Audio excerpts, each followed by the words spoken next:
ہر بار کی طرح اس کا دامن ڈھیر ساری امیدوں سے بھر کر گنی نے اس سے پوچھا تو بس بات پہ سر ہلاتی اس کے گلے لگی۔ ایک گنی ہی تو تھی جس کی وجہ سے وہ امید پر قائم تھی، ورنہ شاید زندگی سے کب کی ہار جاتی۔ سب نے باری باری پہلے چیئر لفٹ اور پھر بوٹنگ کو انجوائے کیا، اور وہ بھی بہت سارے لوگ اس جگہ پر بوٹنگ کے لیے آئے تھے فطرت کے حسن کو کیمرے میں قید کرتے۔ گرلز نے بھی ان لمحوں کو یادگار بنا لیا، اور کافی نے تو اپنے موبائلز میں مووی بنا رہی تھی۔ گنی نے اسے بھی ساتھ لے کر ہر جگہ تصویریں بنائی۔ سبھی اسٹوڈنٹس بے حد خوش تھیں۔ پروفیسر نواز نے انہیں ایک جگہ اکٹھا کیا۔ میرے خیال میں آج کے لیے اتنا کافی ہے، کل انشاءاللہ ہم گلگت کی اور جگہوں کی سیر کریں گے۔ رات ہونے سے پہلے ہمیں ہوٹل پہنچنا ہے، اس لیے اب ہمیں نکلنا چاہیے۔ پروفیسر نواز نے واپسی کے لیے کہا، لیکن بعض لڑکیوں نے کچھ دیر اور رکنے کے لیے درخواست کی۔ لیکن سر، ہم نے یہاں کی جھیل تو دیکھی نہیں ہے۔ پلیز سر، ابھی ہم وہاں کی پکچرز بھی بنانی ہیں، اس لیے تھوڑا دیر اور رکتے ہیں سر، پلیز سر۔ نتاشا نے خاصا اصرار کیا، وہ واقعی تصویریں کھینچنے کی دلدادہ تھی۔ باقیوں نے بھی اس کا بھرپور ساتھ دیا۔ اوکے، پھر آپ لوگوں کے پاس 30 منٹ ہے، جہاں جانا جائیں، ہم لوگ چل کر گاڑیاں تیار کرتے ہیں۔ رنگیلا آپ لوگوں کے ساتھ رہے گا، ٹھیک 30 منٹ بعد آپ لوگ بس میں موجود ہوں، اوکے؟ Okay sir. ہدایت دینے کے بعد وہ چلے گئے اور سب اسٹوڈنٹس کھلکھلاتی ہوئی جھیل کو دیکھنے کے لیے ایک بھی جانب چل پڑی۔ ایمان سے یہ جگہ سچ مچ خوبصورت ہے۔ میں نے سوچ لیا حدید، جب ہم واپس جائیں گے نا تو میں چھٹی پر امی اور تائی امی کو لے کر یہاں ضرور آؤں گا، انہیں یقیناً یہ جگہ پسند آئے گی۔ پتھر پر کھڑے ہو کر اونچائی سے سارے علاقے کو دیکھتے ہوئے ولید نے کہا، ہاں واقعی یہ جگہ اپنے اندر بے شمار حسن سمیٹے ہوئے ہے۔ ہم اللہ پاک کی کون کون سی نعمت کا شکریہ ادا کریں، اس نے ہمیں ان سب سے نوازا ہے۔ حدید بھی اس کے ساتھ کھڑا ادھر ادھر نظر دوڑا رہا تھا۔ چل ہادی، وہ اوپر پہاڑ کی طرف چلتے ہیں، وہاں کھڑے ہو کر تو پورا گلگت نظر آئے گا۔ میں اپنے موبائل پر کچھ تصویریں لینا چاہتا ہوں، پھر گھر میں سب کو دکھائیں گے، آجا۔ ولید نے اوپر پہاڑ کی طرف اشارہ کیا، جو بہت زیادہ اونچا نہیں تھا تاہم برف سے ڈھکا بے حد خوبصورت لگ رہا تھا۔ اس پہاڑ پر ایک دو تکونی شکل کے گھر بھی تھے جو نیچے سے چڑیا کے گھونسلے کی مانند دکھائی دیتے۔ پہاڑوں کو کاٹ کر باقاعدہ سڑکیں بنائی گئی تھیں اور اب وہ دونوں بھی اوپر جانے کے لیے آگے بڑھے تھے۔ سنا ہے مصباح، یہ جھیل کئی شہروں سے ہو کر آ رہی ہے، کافی لمبی اور پرانی جھیل ہے۔ نتاشا نے کیمرے سے جھیل کی تصویر بناتے ہوئے کہا، ہاں کہا جاتا ہے کافی گہری بھی ہے۔ مصباح نے قریب پڑا چھوٹا سا پتھر جھیل میں پھینکا، جو جھیل کے پانی میں ان گنت دائرے پیدا کرنے لگا۔ پھر یہ دائرے دور کناروں تک جا کر اپنا وجود کھو دیتے۔ کتنی گہری ہوگی؟ ہما نے انک درست کرتے ہوئے کہا، اس کی عادت سب سے مختلف تھی۔ وہ بجائے حسین جگہوں پر تصویریں بنانے کے معلومات اکٹھی کرتی، ہزاروں سوال ہر وقت اس کے دماغ میں گردش کرتے اور وہ ان سوالوں کا جواب ڈھونڈنے کے لیے اکثر جان جوخم میں ڈال دیتی۔ سبھی لڑکیاں اسے سائنسدان کہتی اور اس کے سوالوں سے چڑ جاتی۔ اس وقت بھی وہ ہاتھ میں ڈائری اور پین تھامے کچھ لکھنے میں مصروف تھی۔ پتہ نہیں محترمہ، اب یہ تو وہی بتا سکتے جس سے اس میں گرنے کا اتفاق ہوا۔ نتاشا نے چڑے ہوئے جواب دیا، اس جھیل کا رنگ ہلکا کاسنی تھا جو اس کی خوبصورتی بڑھاتا، کم و بیش کافی لوگ اس جھیل کو دیکھنے آئے۔ شام کو اگر کبھی سورج غروب ہوتا تو اس کی آخری کرنیں جھیل پر اپنا عکس چھوڑتی تو جھیل کے شفاف پانی میں دھنک کی طرح کے 7 رنگ ابھرتے۔ اس وقت بھی موجزاتی طور پر سورج بادلوں میں سے خود کو آزاد کروانے میں کسی حد تک کامیاب ہو گیا تھا۔ ڈوبتے سورج کا یہ آخری نظارہ سب کی آنکھوں کو نہ بھولنے وہ حسن کا ایک موجزاتی نظارہ بخش کیا۔ سب لوگ نیچے چھوٹے پہاڑ کے درمیان سے گزرتی جھیل پر نظریں گاڑے ہوئے تھے۔ نتاشا نے فوراً یہ منظر اپنے کیمرے میں قید کر لیا۔ لسن گرلز، 25 منٹ ہو گئے، چلو چلتے ہیں۔ گنی نے تالی بجا کر انہیں متوجہ کیا تو وہ جانے کے لیے مڑی، پھر اچانک گنی نے ایک نظر اٹھا کر قدرے دور کھڑی اس خاموش پھٹکی روح کو دیکھا اور تعصب سے گہری سانس لی۔ اس لڑکی کو کچھ نہیں ہو سکتا۔ بڑبڑاتے ہوئے گنی اس کی طرف آئی۔ وہ جھیل کو بالکل کنارے پر کھڑی ہو کر اتنے غور سے دیکھ رہی تھی کہ آس پاس کی دنیا کو بالکل فراموش کر بیٹھی تھی۔ گنی نے اس کا ارتکاز توڑنے کے لیے محض ہلکا سا ہاتھ اس کے کندھے پر رکھا ہی تھا کہ وہ بے پناہ حیرت اور خوف کے مارے تیزی سے پلٹی اور اس کے پاؤں کے نیچے کا پتھر ذرا سا سرکا اور وہ توازن برقرار رکھتے ہوئے بدقسمتی سے اسی جھیل میں جا گری۔ پانی کے چھینٹے کافی بلند ہوتے گنی کے تو ہوش اڑا گئے۔ ترنم! پہلی بار اس نے تانی کو پورے نام سے تقریباً چیختے ہوئے پکارا۔ ارے کوئی ہے؟ پلیز بچاؤ! گنی نے نیچے بیٹھ کر پانی میں بے تحاشا ڈبکیاں لیتی تانی کو دیکھ کر مدد کے لیے پکارا۔ کرب و جوار میں سبھی لوگ بھاگتے ہوئے اس کے قریب آئے۔ نتاشا اور باقی سب لڑکیاں جو واپس جا رہی تھیں چیخ کی آواز سن کر تیزی سے بھاگتی ہوئی آئیں اور نیچے پانی میں گری تانی کو دیکھ کر ان کے ہاتھوں پیروں سے جان نکل گئی۔ تانی تانی، یہ کیسے ہوا؟ پلیز کوئی بچاؤ ہماری دوست کو! وہ سب بھی چیختے ہوئے مدد کی پکار کرنے لگی، لیکن جھیل کی گہرائی اور یک ٹھنڈے پانی کو دیکھ کر کوئی بھی اس میں کودنے کو تیار نہ تھا۔ بچاؤ بچاؤ! تانی جو سانس رو کے ہاتھ پاؤں مار کر قدرے اوپر آ کر مدد کے لیے پکارنے لگی۔ اسے تیرنا نہیں آتا تھا۔ سب لڑکیاں اس کی حالت کو دیکھ کر مدد کے لیے ادھر ادھر بھاگی۔ Help somebody help me! گنی اپنے قریب کھڑے چہمگوئیوں میں مصروف لڑکوں سے مدد کی اپیل کرنے لگی، لیکن وہ محض تماشا دیکھ رہے تھے۔ پلیز بھائی صاحب، میری دوست کی جان بچا لیجیے ورنہ وہ مر جائے گی۔ گنی ان کے سامنے ہاتھ جوڑ کر باقاعدہ التجاؤں پر اتر آئی، لیکن یہ دیکھ کر اس کا دل پھٹنے لگا کہ لوگ اس کی مدد کو بالکل تیار نہ تھے۔ تم فکر نہ کرو گنی، ہم کچھ کرتے ہیں، ہم تانی کو ضرور بچائیں گی۔ مصباح اپنی ساری دشمنی بھول کر اسے حوصلہ دینے لگی، کیونکہ گنی کو بے تحاشا روتے دیکھ کر اس کا دل پسیج گیا۔ آخر کو وہ ایک انسان تھی اور ترنم تو ویسے بھی بے ضرر سی لڑکی تھی، اس لیے سب اسے پسند کرتے۔ دیکھتے ہی دیکھتے جھیل پر لوگوں کا ہجوم لگ گیا۔ ہما اور زنیرہ اور رنگیلا کی طرف دوڑی، جو پہاڑ کی دوسری طرف بیٹھا اپنے موبائل سے FM سن رہا تھا تاکہ وہ ٹیچرز کو انفارم کر سکے۔ مصباح اپنی باقی ساتھیوں کے ساتھ ساتھ لوگوں سے مدد مانگ رہی تھی، لیکن اس وقت سب ظالم سماج کی طرح کھڑے تماشا دیکھ رہے تھے۔ کسی کی جان سے انہیں کوئی سروکار نہیں تھا۔ یا الہی ہماری مدد فرما۔ نتاشا نے دل سے دعا کی، اب وہی آخری سہارا تھا، اور بے شک مارنے والے سے بچانے والا بڑا ہوتا، کیونکہ اس نے ان کی مدد کے لیے فرشتہ صرف لوگوں کو بھیج دیا۔ حدید اور ولید سیر کرتے کرتے یہاں نکل آئے کہ اچانک حدید کی نظر بھاگتی چیختی لڑکی اور ہجوم پر پڑی۔ یار ولید، وہ دیکھ! اتنے ولید کو پکارا جو دوسری جانب دیکھ رہا تھا۔ اس نے حدید کی نظروں کے تعاقب میں دیکھا۔ یار لگتا ہے کچھ گڑبڑ ہے۔ ولید نے بھی سامنے کی صورتحال کو دیکھتے ہوئے خدشہ ظاہر کیا۔ لگتا نہیں، یقیناً کچھ ہے، چل جلدی۔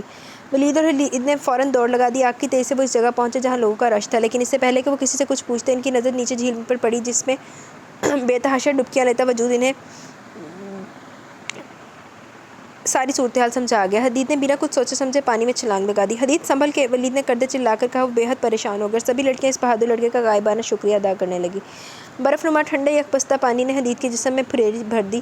پانی کی ٹھنڈک سے اس کے بدن میں کانٹے چبھنے لگے۔ وہ آنکھیں بھی نہیں کھول پا رہا تھا۔ چونکہ جھیل کافی گہری تھی، اس لیے لڑکی کو تلاش کرنے میں سے مشکل ہو رہی تھی، تاہم اس نے ہمت نہ ہاری اور بڑے حوصلے سے ہاتھ پاؤں مارنے شروع کیے۔ وہ تیراکی کے فن سے واقف تھا۔ ادھر ادھر تیرتے ہوئے اس کا ہاتھ کسی دوسرے ہاتھ سے ٹکرایا۔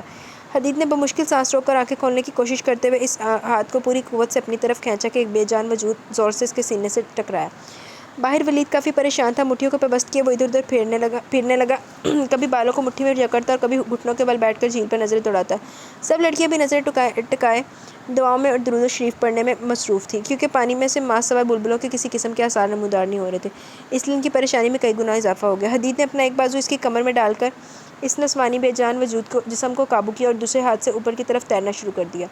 یکدم پانی میں سے وہ تانی کو لے کر برآمد ہوا تو سب کی جان میں جان آئی اور ولید نے بھی شکر کا کلمہ پڑھا۔ پلیز جلدی سے کوئی رستی کا بندوبست کرو۔ ولید کے کہنے پر سب ادھر ادھر دیکھنے لگے۔ پھر اچانک مصباح کو ایک ترکیب سوجھی جو فی الوقت دو زندگیوں کو بچانے کے لیے بے حد ضروری تھی۔ اس نے اپنی باقی ساتھیوں کو آواز دی، زنیرہ، نتاشا، گنی، کومل، جلدی آؤ۔ اس کے پکارنے پر سب لڑکیاں بھاگتی ہوئی آئی، اس کے قریب آئیں۔ ولید ہاتھ مسلتے ہوئے خواتین کی کارروائی کو پریشانی سے دیکھنے لگا۔ مصباح نے اپنا دوپٹہ گنی کے دوپٹے سے باندھا۔ اس طرح سب نے اپنے اپنے دوپٹے ایک دوسرے کے ساتھ باندھ کر ایک مضبوط رسی سی بنا لی تو ولید کو ان کی مثبت کارروائی دیکھ کر قدرے حوصلہ وہ بھاگتی ہوئی ان کی طرف آئی۔ یہ لیجیے، جلدی کریں۔ مصباح نے جلدی سے وہ دوپٹوں سے بنی رسی اسے تھمائی تو اس نے بنا کسی پس و پیش کے وہ رسی پکڑی اور اسے پانی کی طرف اچھال دیا۔ حدید، یہ رسی پکڑو، ولید نے چیختے ہوئے کہا تو حدید نے اس رسی کو تھام کر ہاتھ بڑھا کر تھام لیا۔ پھر اس نے وہ رسی اپنے اور اس بے ہوش لڑکی کے ارد گرد لپیٹ کر باندھی اور پھر ولید کو اشارہ کیا۔ کچھ اور لڑکے ولید کی مدد کے لیے آگے بڑھے۔ سب نے پوری قوت سے اس رسی کو کھینچنا شروع کر دیا۔ اتنے میں رنگیلا بھی تمام ٹیچرز کے ساتھ پہنچ گیا، جنہوں نے آخری منظر اپنی آنکھوں سے دیکھا۔ حدید کے کافی اوپر آ جانے پر ولید نے اس کی طرف اپنا ہاتھ بڑھایا، جسے حدید نے تھام کر اوپر کی طرف قوت لگائی اور دوسرے لڑکوں نے حدید کو کندھوں سے تھام کر زور سے اوپر کھینچا۔ حدید اور تانی منہ کے بل اس زمین پر گرے، جبکہ ولید اور دیگر لڑکے بھی دوسری جانب سرک گئے۔ گنی نے جلدی سے آگے بڑھ کر ان کے گرد بندھی رسی کھولی اور تانی کو اپنی گود میں لٹا کر پاگلوں کی طرح اس کا چہرہ تھپکنے لگی۔ ولید نے حدید کو سہارا دے کر کھڑا کیا، وہ بھی اپنے دوست کی وجہ سے متفکر تھا۔ حدید نے اسے اپنے ٹھیک ہونے کا یقین دلایا تو وہ مطمئن ہو گیا۔ تانی میری جان، آنکھیں کھولو، دیکھو میں گنی تمہاری دوست، پلیز آنکھیں کھولو۔ مصباح اور زنیرہ اس کی ہتھیلیاں مسلنے لگی۔ گنی اس کے چہرے کو تھامے بری طرح رو رہی تھی۔ ٹھنڈے برفیلے پانی میں کافی دیر رہنے سے اس کے یاقوتی ہونٹ نیلے پڑ چکے تھے، چہرے کا رنگ زرد ہو گیا تھا، شاید اس لیے وہ بے ہوش ہو گئی تھی۔ تانی پلیز کچھ تو بولو، سر پلیز کچھ کیجیے، یہ مجھ سے بات نہیں کر رہی۔ گنی نے پروفیسر نواز کی طرف دیکھا تو وہ تیزی سے اس کی طرف آئے۔ پہلے پروفیسر پیچھے کھڑا تماشا دیکھ بسی اور ترنم کی نبض چیک کرنے لگے۔ پھر انہوں نے آس پاس دیکھا، شاید مدد تلاش کر رہے ہو۔ حدید ان کی نظروں کا مطلب سمجھتے ہوئے فوراً بولا، سر پلیز اگر آپ برا نہ مانیں تو یہاں قریب ہی میرے ایک دوست کا ہاسپٹل ہے، انہیں وہاں لے چلیں۔ اس نے فوراً حل پیش کیا تو سب تشکر بھری نظروں سے اسے دیکھنے لگے۔ ہاں بیٹا جلدی چلو پلیز۔ پروفیسر صاحب بھی پریشانی کے عالم میں تھے، اس لیے فوراً مان گئے۔ ولید تم جلدی سے گاڑی لے کر آؤ۔ حدید کے کہنے پر ولید اپنی گاڑی کی طرف بھاگا اور فوراً اسٹارٹ کر کے لے آیا۔ حدید نے اس نازک وجود کی کسی موم کی گڑیا کی طرح اپنی باہوں میں اٹھایا اور گاڑی کی طرف بڑھا۔ گنی اور مصباح پیچھے سے اپنی گود میں لیے بیٹھی، فرنٹ سیٹ پر ولید اور حدید تھے۔ ولید نے بڑی ریش ڈرائیونگ کی اور 5 منٹ بعد ہی وہ لوگ ہاسپٹل میں موجود تھے۔ حدید کی پہچان کی وجہ سے فوری ایکشن لیا گیا۔ آئی سی یو کے باہر ہجوم سا لگ گیا۔ ٹیچرز ادھر ادھر پنڈولم کی طرح ٹہل رہے تھے۔ ان کی 38 سالہ زندگی میں پہلی بار ایسا کچھ ہوا تھا اور گنی تو باقاعدہ آنسو بہا رہی تھی، سب لڑکے سے حوصلہ دے رہی تھی۔ آئی سی یو کی لائٹ آف ہوئی تو سب بے چینی سے اٹھے۔ ڈاکٹر طاہا، اب کیسی طبیعت ہے ان کی؟ حدید نے بے صبری سے پوچھا۔ کچھ نہیں یار، بس ٹھنڈے پانی کی وجہ سے بی پی پرابلم ہو گیا، اس لیے بے ہوش ہو گئی تھی۔ اینی ویز میں نے انجیکشن لگا دیا، کچھ ہی دیر میں انہیں ہوش آ جائے گا، کل صبح آپ انہیں لے جا سکتے ہیں۔ تم ایسا کرو، یہ میڈیسن لے آؤ۔ ڈاکٹر طاہا نے جو حدید کا دوست تھا سب کو ترنم کی موجودہ کنڈیشن سے آگاہ کیا تو گنی کی جیسی جان میں جان آئی۔ تھینکس یار، تھینک یو سو مچ۔ حدید کے شکریہ ادا کرنے پر برا منانے لگا۔ کم آن حدید، دوست بھی کہتے ہو اور شکریہ بھی ادا کرتے ہو، دس از ناٹ فیئر۔ ویسے حدید وہ لڑکی تمہاری کیا لگتی ہے؟ ڈاکٹر طاہا نے اس کے کندھے پر ہاتھ رکھ کر اچانک پوچھا تو حدید گھبرا گیا۔ میرا مطلب ہے جی وہ میری کزن ہے۔ غنی نے آگے بڑھ کر اس کی مشکل آسان کی۔ او اچھا، اینی ہاؤ آپ لوگ یہ میڈیسن لے آئے، میں چلتا ہوں۔ ولید نے آگے بڑھ کر وہ چٹ تھام لی۔ پروفیسر نواز نے وہ چٹ لینا چاہی لیکن ولید نے انکار کر دیا۔ کوئی بات نہیں سر، میں لے آتا ہوں۔ پروفیسر نواز نے لڑکوں کی شرافت اور اخلاق سے بے حد متاثر ہوئے۔ تھینک یو ینگ مین، آج آپ نے ہمارے کالج کا نام خراب ہونے سے بچا لیا۔ پروفیسر صاحب ان کے بے حد مشکور تھے، تاہم حدید شرمندہ ہو گیا۔ کیسی باتیں کریں سر، ہم پاکستانی اور ایک پاکستان کی عزت اور جان بچانا ہمارا فرض ہے، حدید نے آج جانا طور پر جواب دیا۔ ویری گڈ، آپ اپنی عمر سے زیادہ اچھی باتیں کرتے ہیں، پروفیسر صاحب نے اس کے کندھے پر ہاتھ رکھتے ہوئے تقریباً کہا تو وہ محض مسکرا دیا۔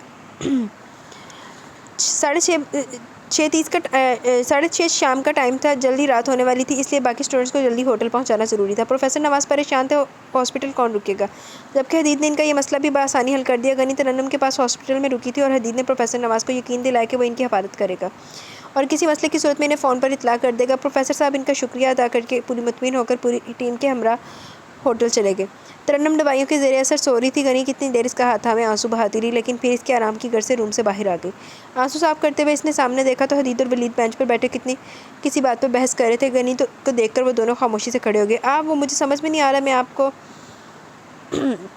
شکریہ کن الفاظ میں ادا کروں۔ غنی جو ایک بیسٹ ڈیبیٹر تھی، لیکن آج اس کے پاس الفاظ نہیں تھے۔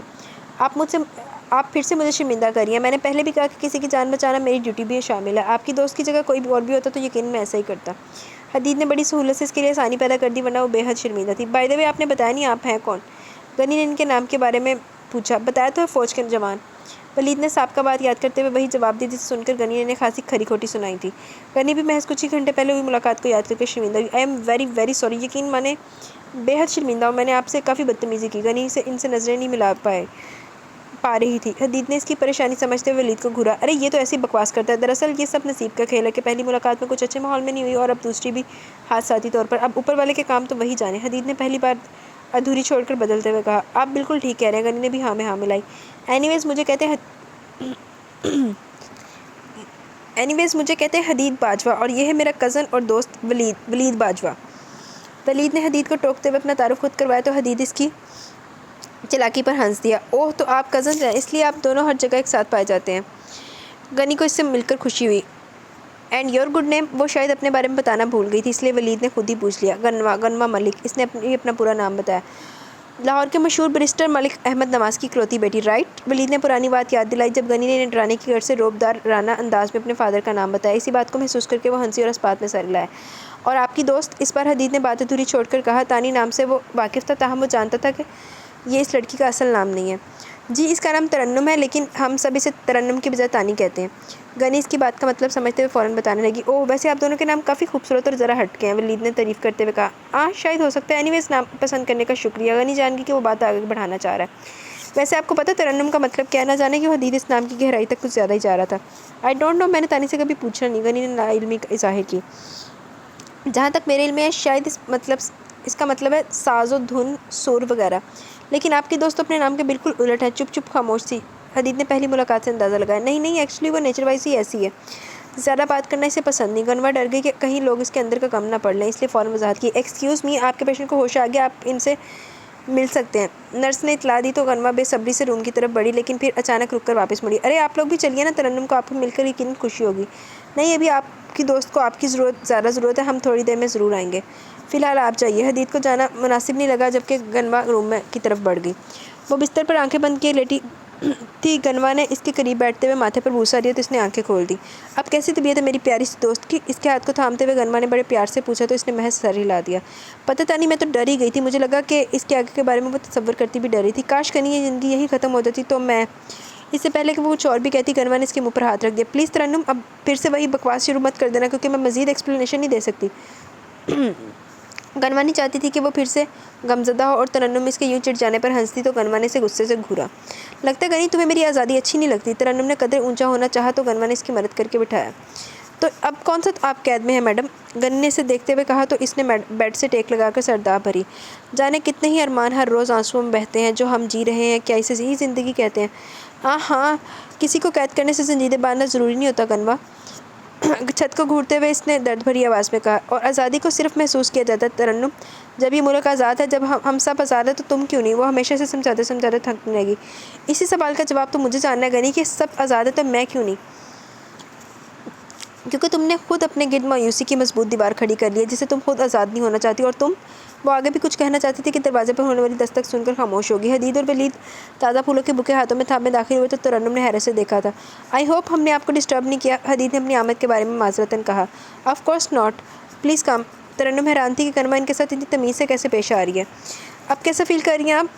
حدید اور ولید نے اسے بوکے تھماتے ہوئے کہا۔ جی پہلے سے بہتر، تھینکس۔ اس نے غیرت سے گنی کو دیکھا اور آخر کہ کیا چکر ہے تو مسکراتی ہوئی ذرا سا اس کے قریب آئی۔ ترنم، انہوں نے ہی تمہاری جان بچائی ہے، اور یہ ہیں حدید اور ان کے کزن ولید۔ گنی کے بتانے پر وہ ساری بات سمجھ گئی، تاہم اسے کچھ خاص خوشی نہیں ہوئی تھی۔ اوہ، تو وہ آپ ہیں جنہوں نے میری آزادی چھین کر مجھے پھر سے موت کی طرف دھکیل دیا۔ ترنم نے بڑی عجیب لہجے میں ایک عجیب سی بات کی جس نے رسماً بھی اس کا شکریہ ادا نہ کیا، جبکہ وہ دونوں حیرت سے ایک دوسرے کو دیکھنے لگے۔